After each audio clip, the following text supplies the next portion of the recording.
शापित सम्राट की रहस्यमयी गाथा। भाग 8। पुनर्जन्म की आहट। राजा आदित्य के बलिदान के बाद राज्य में शांति आ गई थी, लेकिन कुछ लोगों का मानना था कि यह कहानी अभी खत्म नहीं हुई। भाग 70। पुनर्जन्म की भविष्यवाणी। महल के पुराने पुजारी ने राजा के बलिदान के बाद एक रहस्यमयी भविष्यवाणी की थी।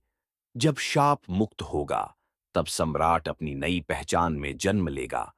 परंतु यदि कोई अतीत को भुला देगा, तो विनाश अवश्यम भावी होगा। राज्य के लोग इस भविष्यवाणी को धीरे धीरे भूलने लगे, लेकिन कुछ ज्ञानी पुरुष अब भी राजा के लौटने की प्रतीक्षा कर रहे थे।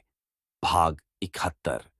एक दिव्य बालक का जन्म। 20 वर्षों बाद एक छोटे गांव में एक बालक का जन्म हुआ, जिसकी आंखें आम बच्चों जैसी नहीं थीं। उसकी गहरी दृष्टि और चेहरे पर अजीब सा तेज था।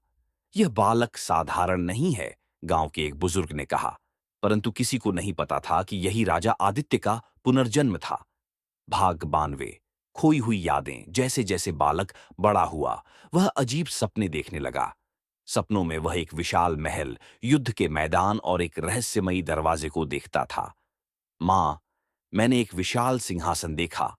वहां कोई बैठा था और मुझे बुला रहा था, बालक ने अपनी मां से कहा।